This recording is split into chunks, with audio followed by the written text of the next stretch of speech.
근데 혹시 눈총이라는 말을 아십니까? 사전에는 눈에 도끼를 뜨며 쏘아보는 시선이라고 말합니다. 혹시 눈총을 받아보신 적이 있으신지요? 썰렁한 농담을 하거나 다른 사람들이 싫어하는 행동을 하거나 잘못을 하게 되면 눈총을 받게 됩니다. 저는 고등학교 시절 때 이제 수많은 학생들로부터 한번 눈총을 받아본 적이 있었는데요. 이제 고3 여름 방학 때 이제 학교에서 이제 아침부터 불러가지고 보충 수업 시키고 이렇게 야자를 하는 어느 날이었습니다. 그 야자를 할 때는 이제 그 독서실 같은데 다 모여가지고 이제 밤에 공부를 했는데요. 근데 이제 제가 하루 종일 있으니까 너무 졸리고 피곤한 겁니다. 그래가지고 이제 선생님도 없는 것 같아서 엎드려서 좀 잠을 자게 되었습니다. 근데 그런 경험 혹시 있으시죠? 그 자다가 갑자기 놀라서 이상한 소리를 지르거나 막 이렇게 막 이렇게 되는 그런 경험 있으실 겁니다. 저도 근데 그날 갑자기 자다가 갑자기 놀라가지고 제가 이상한 소리를 질렀습니다. 그 독서실에서 그것도 이제 막 이런 것도 아니고 강아지라 들어왔는 줄 알았대요, 친구가. 그래서 막 그러면서 막 이렇게 깨었던 거죠. 그렇게 자다가 그렇게 소리를 질렀는데 그때 이제 많은 학생들의 이제 시선이 날아오는 것을 제가 느꼈습니다. 그래서 제가 소리를 안 낸 것처럼 막 헛기침도 막 하고 그렇게 얼마 부렸죠. 또 열심히 공부하는 친구들에게 좀 미안하기도 하고 또 제 자신이 너무나 부끄러워서 그랬던 것 같습니다. 저는 그때 이 사람의 눈총이라는 것이 진짜 그 말처럼 이게 총이 될 수 있구나라는 것을 좀 느끼게 됐습니다. 제가 뭐 가슴에 구멍이 생겨서 제 속이 환하게 보이는 그런 어떤 그런 느낌을 받았기 때문이죠. 성도 여러분들께서도 저와 같이 눈총을 받은 경험이 있으시리라 생각합니다. 그리고 잘못을 한 사람에 대하여 눈총을 보낸 경험도 물론 있으시겠고요. 여러분들은 어떤 마음으로 눈총을 보내셨습니까? 대부분 우리는 이제 뭐 에휴 저거 이렇게 얘기하면서 쳐다보거나 뭐 하는 거야 이렇게 얘기하면서 쳐다보거나 이상한 사람이네 하면서 눈총을 보내곤 합니다. 그 사람의 잘못에 대한 비난의 마음으로 상대방을 쏘아 보내는 것이죠. 그렇다면 성도 여러분, 만약 예수님이라면 잘못한 사람을, 잘못한 우리를 어떻게 바라보실까요? 우리를 예수님도 눈총을, 예수님께서도 우리를 향하여 우리가 하는 것처럼 눈총을 보내셨을까요? 오늘 저희가 읽은 본문에 나타나는 베드로는 예수님을 부인하고 예수님의 눈을 바라보게 되었습니다. 예수님과 이 눈이 마주친 것이죠. 61절에 주께서 돌이켜 베드로를 보시니 라고 하였습니다.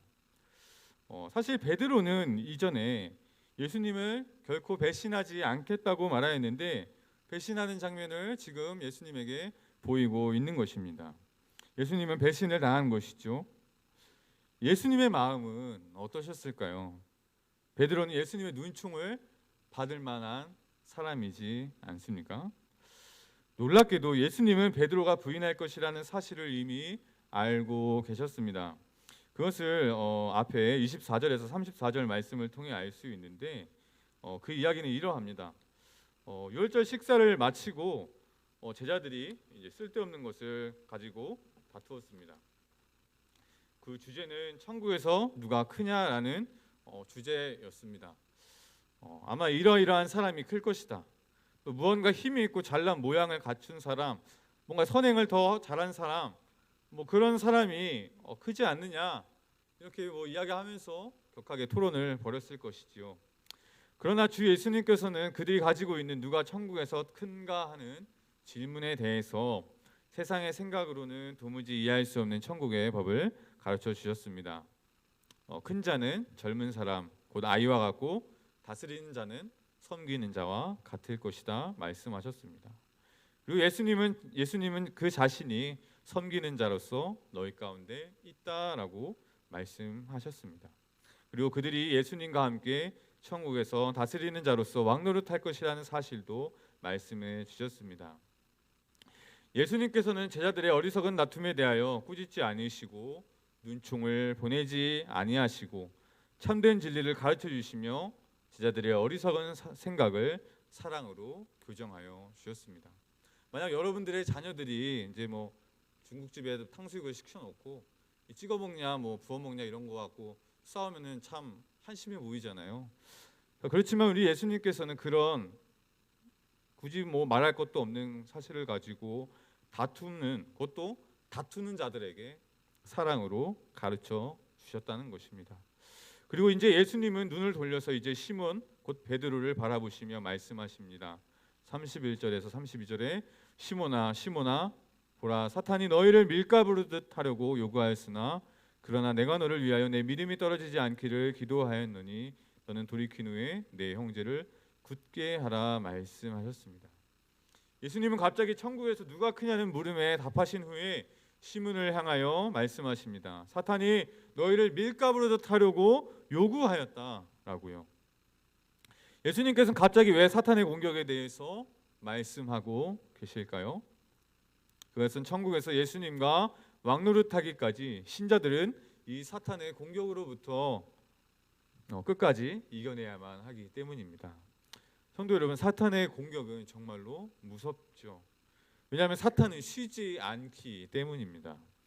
하나님은 우리로 하여금 안식일을 주시고 더불어 쉬셨는데 이 마귀는 쉬지 않습니다. 쉬지 않고 우리를 시험하지요. 그리고 하나님을 찾아가서 죄인들을 내어달라고 요청합니다. 그것도 거짓말로 하나님의 자녀들을 여러분들을 거짓으로 참소합니다. 욥기 1장에서 9절 10절에 사탄이 여호와께 대답하여 이르되 욥이 어찌 까닭 없이 하나님을 경외하리이까 주께서 그와 그의 집과 그의 모든 소유물을 울타리로 두르심 때문이 아니니까 주께서 그의 손으로 하는 바를 복되게 하사 그의 소유물이 땅이 넘치게 하셨음이니이다 라며 참소하였습니다. 우리의 원수 사탄은 지금도 우리들을 시험하려고 여러분들을 밀가부르듯 하려고 저 천국에 계신 하나님께 감히 찾아가서 저자를 내게 달라고 내가 시험하겠다고 거짓으로 참소하는 자들이 바로 사탄인 것입니다. 사탄의 공작은 예수님이 이 땅에 오셨을 때부터 아니고 그 전부터 계속된 것이었죠. 예수님께서는 베드로에게 사탄의 공격이 있으니 조심하라 명하셨습니다. 그리고 베드로 너의 믿음이 약해지지 않기를 기도하셨다고 말씀하고 계십니다. 그리고 너는 돌이킨 후에 내 형제를 굳게 하라고 말씀하셨습니다. 너는 범죄할 것인데 그리고 나면 회개하고 너와 같이 낙심하지 않도록 형제를 돌보라 말씀하셨습니다. 예수님의 말씀을 봤을 때 베드로가 사탄의 유혹과 시험으로 말미암아 예수님을 부인할 것이라는 사실을 알고 계셨다는 것을 알 수 있습니다. 그래서 예수님은 베드로가 너무 걱정되셨죠. 사랑하는 자녀의 믿음이 약해질까 봐 걱정되셨습니다. 이후에 하늘에서 함께 왕노릇하지 못할까 염려하셨습니다. 그래서 예수님은 베드로를 위해 기도하셨습니다. 사랑하는 제자를 걱정하는 마음으로 염려가 가득 섞인 눈으로 당신의 제자를 바라보시며 권면하셨습니다. 그런데 우리의 베드로는 예수님의 말할 수 없는 사랑과 염려에 대하여 어떻게 대답합니까? 33절에 그가 말하되 주여 내가 주와 함께 옥에도 죽는데에도 가기를 각오하였나이다 라며 호언장담하였습니다. 나는 감옥도 죽는 것도 두렵지 않습니다 라고 말했습니다. 아주 패기가 넘치는 제자의 모습이 아닐 수 없습니다. 아주 신앙의 모범이죠. 우리들도 이 베드로와 같이 하나님 앞에서 자신 있게 말합니다. 하나님, 제가 하나님만을 섬기겠습니다. 결국 돌아서지 않겠습니다. 이전보다 더 하나님을 사랑하고 하나님의 법을 지키겠습니다 라고 감히 이야기하죠. 사랑하는 성도 여러분, 우리의 모습은, 여러분들의 모습은 항상 어떠셨습니까? 베드로의 아주 믿음이 있어 보이는 대답에 주 예수님께서는 일어날 사실을 가르쳐 주십니다. 34절에 이르시되 베드로야 내가 내게 말하노니 오늘 닭 울기 전에 내가 3번 나를 모른다고 부인하리라 말씀하셨습니다. 이후에 예수님께서는 습관을 따라 갈람산에 오르셨지요. 제자들은 예수님을 열심히 따랐습니다. 거기서 예수님께서 말씀하시기를 40절에 그곳에 이르러 그들에게 이르시되 유혹에 빠지지 않게 기도하라 말씀하셨습니다. 예수님께서는 계속 제자들이 유혹에 빠질까 염려하고 계십니다. 그리고 이제 좀 있으면 십자가에 달려 죽을 것이라는 사실을 아셨기 때문에 이 제자들이 너무나 걱정되셨습니다. 예수님께서 바라기는 제자들이 시험에 들지 않도록 기도하기를 원하셨습니다. 예수님께서는 십자가 죽음 앞에서 하나님 앞에 저주를 받아 죽게 될 것을 두려워하시면서도 제자들을 향한 기도를 아버지께 드렸습니다. 땀방울이 핏방울이 될 정도로 예수님께서는 기도하셨습니다. 성도 여러분, 예수님께서 제자들을 위해 이렇게 기도하셨습니다. 요한복음 17장 14절에서 15절에 내가 아버지의 말씀을 그들에게 주었사오매 세상이 그들을 미워하였사오니 이는 내가 세상에 속하지 아니함 같이 그들도 세상에 속하지 아니함으로 인함이니이다. 내가 비옵는 것은 그들을 세상에서 데려가시기를 위함이 아니오 다만 악에 빠지지 않게 보전하시기를 위함이니이다. 아멘. 이렇게 기도하셨습니다. 예수님은 그렇게 땀방울이 핏방울이 될 정도로 기도하시고 내려오셨습니다. 그러나 제자들은 그러한 예수님의 마음도 모르고 세상을 편안하게 잠을 자고 있었지요. 예수님께서는 그저 그들에게 어찌하여 자느냐 시험에 들지 않게 기도하라며 그들을 걱정하여 주시고 위하는 마음으로 꾸짖으셨습니다. 예수님께서는 제자들의 부족하고 한심한 모습을 계속해서 보셨지만 경멸하여 눈총을 보내시지 않으셨습니다. 그들이 망하기를 원하시지 않았습니다. 그들을 포기하지 않으시고 끝까지 그들을 사랑하고 계셨습니다. 그러자 그때에 올 것이 오고 말았습니다. 바로 예수님을 잡기 위해서 가룟 유다가 무리를 이끌고 왔기 때문이죠. 제자들은 예수님을 지키기 위하여 싸우려고까지 하였습니다만 예수님께서는 제자들을 말리시고 순순히 무리들에게 잡히셨습니다. 이제 예수님께서는 당신의 사명을 완수하시기 위하여 자기 백성들을 구원하시기 위하여 잡히셔서 십자가에 달려 죽어야만 하셨기 때문입니다. 예수님은 무리들을 따라 대제사장의 집으로 가셨습니다. 그때 뒤에서 한 사람이 따라오고 있었는데 그가 바로 시몬 베드로입니다. 베드로는 그가 정말로 사랑하는 예수님이 잘못이라도 될까봐 염려하며 따라갔습니다. 그러나 그는 두려움 때문에 예수님의 제자라 자청하고 예수님의 무죄를 변론할 용기는 없었습니다. 왜냐하면 사탄이 베드로를 이 밀가부르듯 타고 있었기 때문입니다. 사탄이 베드로를 하여금 두려움에 사로잡히게 만들었기 때문입니다. 그래서 베드로는 그저 멀찍이 예수님을 따라갔습니다. 예수님께서 집에 들어가시자 그는 이제 예수님이 어떻게 하시는지 볼 수가 없으니까 그래도 그 앞에서 기다리려고 이제 그 불 가운데 앉게 되었습니다. 그러자 이제 베드로를 알아본 한 여종이 나타나지요. 그리고 와서 그를 고발합니다. 여러분 보세요, 이 사람 예수랑 같이 있었던 사람이에요 라고 고발하였습니다. 그러자 베드로는 거기에 대하여 함치의 망설임도 없이 예수님을 부인합니다. 이 여자여 내가 그를 알지 못하노라. 그러자 이번에는 다른 사람이 와서 베드로를 알아봅니다. 너도 그 도당이라. 베드로는 이번에도 부인하지요. 이 사람아 나는 아니야 라고 부인합니다. 한 시간 후에 또 다른 사람이 와서 베드로를 다시 고발하였습니다. 이 사람 갈릴리 사람이야. 진짜 예수와 함께 있었어 라고 고발하지요.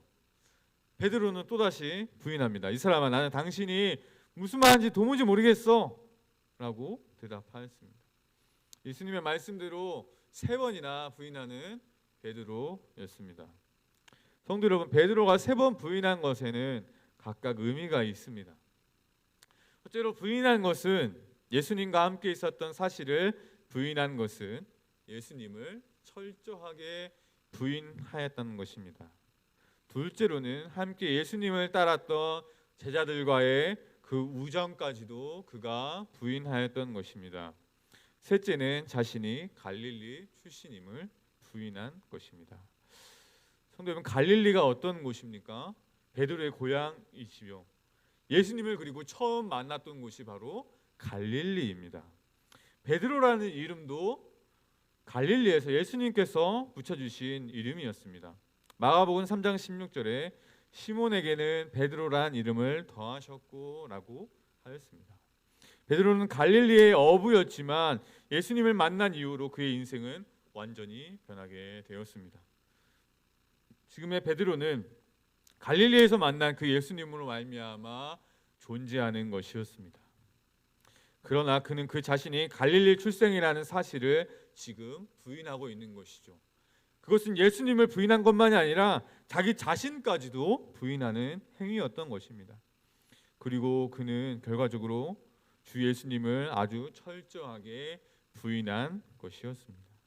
베드로가 세 번째 부인을 하고 있을 그때에 닭이 울었습니다.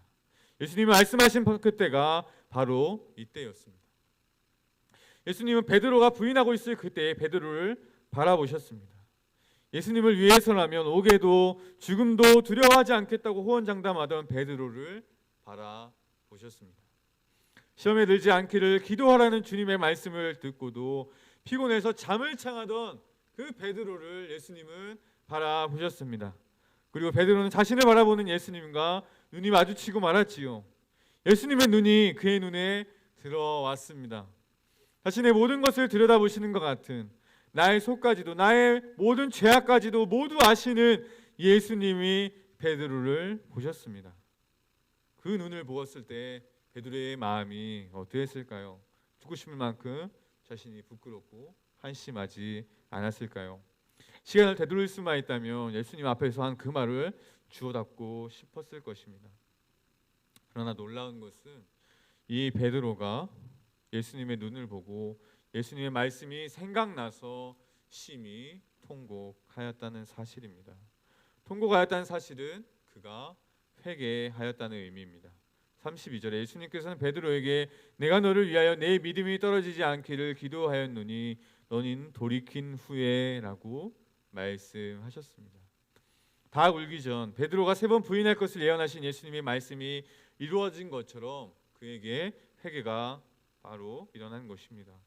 통곡한 사실이 회개와 연결되는 것은 같은 눈으로 예수님을 잡으러 온 가룟 유다를 예수님께서 바라보셨기 때문입니다. 가룟 유다를 바라보시는 예수님의 눈을 똑같이 가룟 유다는 보았지만 그에게는 아무런 회개도 아무런 찔림도 그 당시에는 없었습니다. 그는 자신의 행위를 부끄러워하지 않았지요.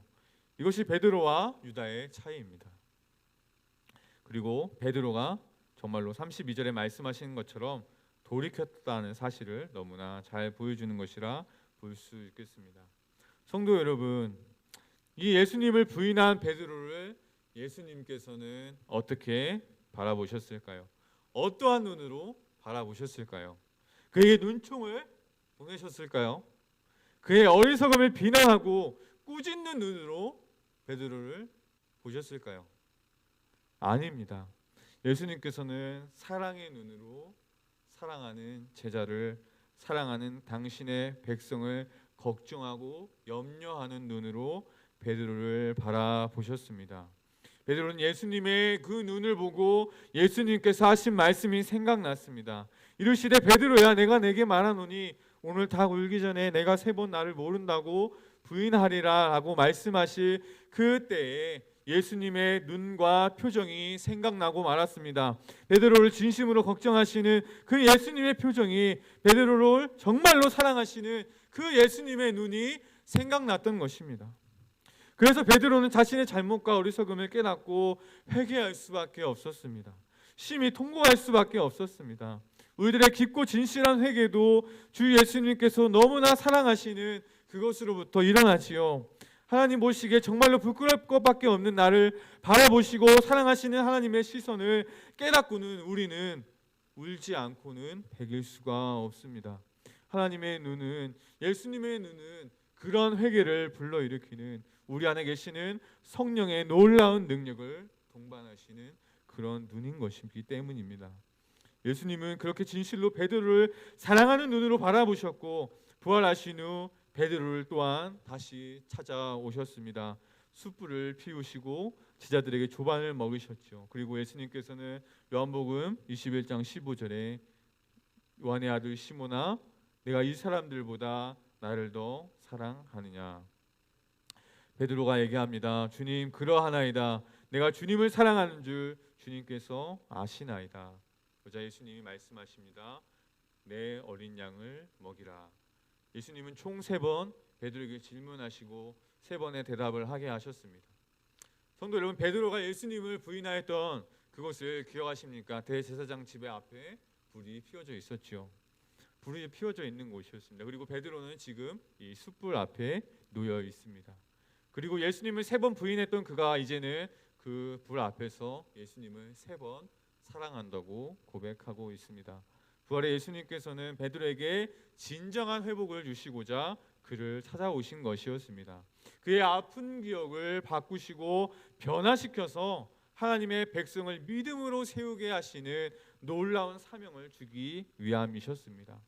예수님께서는 누가복음 22장 32절에 너는 돌이킨 후에 내 형제를 굳게 하라는 그 말씀을 실현하시기 위해서 이 시간 또 내 어린 양을 먹이라는 말씀으로 이렇게 베드로를 권면하고 계시는 것입니다. 사랑하는 성도 여러분, 제가 천성교회에서 사역한 지도 이제 2년이 되었습니다. 그리고 오늘이 마지막이죠. 마지막이 되니까 여러분들과 함께하였던 2년의 시간이 생각났습니다. 2년을 돌이켜보니까 여러 가지 감사한 제목이 있었는데요. 그 중에 제일은 그 중에 가장 생각나는 것은 저같이 부족한 인간을 성도님들께서 항상 사역자로 존중하여 주시고 사랑해 주신 일이었습니다. 사실 저를 보셔서 아시겠지만 저는 잘난 것이 아무것도 없는 사람이죠. 그 이전에 있었던 김대현 전도사님처럼 뭐 사역을 엄청 잘하는 것도 아니고 뭐 외모가 뛰어난 것도 아니고 사역을 또 엄청 잘하는 것도 아니죠. 그저 30살에 이제 뭐랄까요, 그런 애송이에 불과한 그런 사람으로밖에는 제가 생각했을 때는 그런 사람이지 않을까 생각합니다. 그런데 그런 저를 인생이나 신앙이나 한참 선배이신 여러분들께서 항상 저를 향하여 전도사님 말씀하시며 사랑해 주셨습니다. 저를 애송이가 아닌 사역자로 봐주신 것이죠. 저의 부족함을 보시면서 저에게 눈총을 보내지 않으시고 안타까운 마음으로, 존중하는 마음으로, 사랑하는 마음으로 저를 품어주셨다는 사실을 제가 돌아보게 되었습니다. 성도님들의 그런 마음을 생각하노라면 저는 이제 기도하는 가운데 저의 무능함을 생각하면서 울기도 하고 또 열심히 기도하기도 하였습니다. 열심히 해야지, 어떻게든 해봐야지라고 말하면서 하나님께 은혜를 구하게 되었습니다. 여러분들의 사랑의 눈이 저를 세워 주신 것입니다. 그런 여러분들의 사랑과 존중의 눈은 제가 오늘 전한 이 말씀을 생각나게 하였습니다. 여러분들은 여러분의 형제인 저 이면희를 굳게 한 것입니다. 성도 여러분, 제가 여러분들에게 받은 이 사랑은 저에게 언젠가는 잊혀지고 말 것입니다. 그리고 저도 여러분들의 기억 속에서 조금씩 잊혀지게 되겠지요. 그러나 한 가지 영원히 우리가 잊지 말아야 하는 것이 있습니다.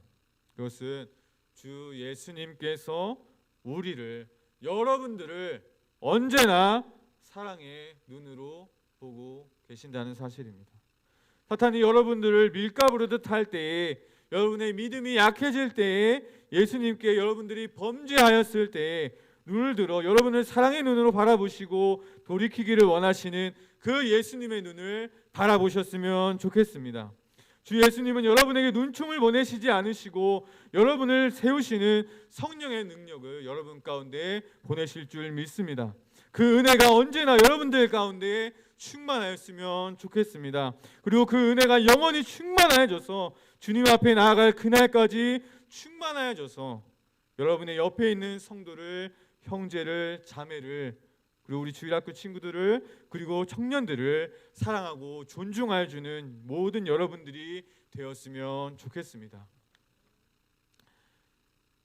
그리고 부족한 형제를 사랑과 존중의 눈으로 세우며 형제를 굳건하게 하는 천성의 성도님들이 되셨으면 좋겠습니다. 누가복음 22장 31절에서 32절 말씀을 우리가 함께 읽고 말씀을 마무리했으면 좋겠습니다. 다 함께 이 말씀을 읽겠습니다. 시몬아 시몬아 보라, 사탄이 너희를 밀가부르듯 하려고 요구하였으나 그러나 내가 너를 위하여 내 믿음이 떨어지지 않기를 기도하였노니 너는 돌이킨 후에 내 형제를 굳게 하라. 아멘. 기도하겠습니다.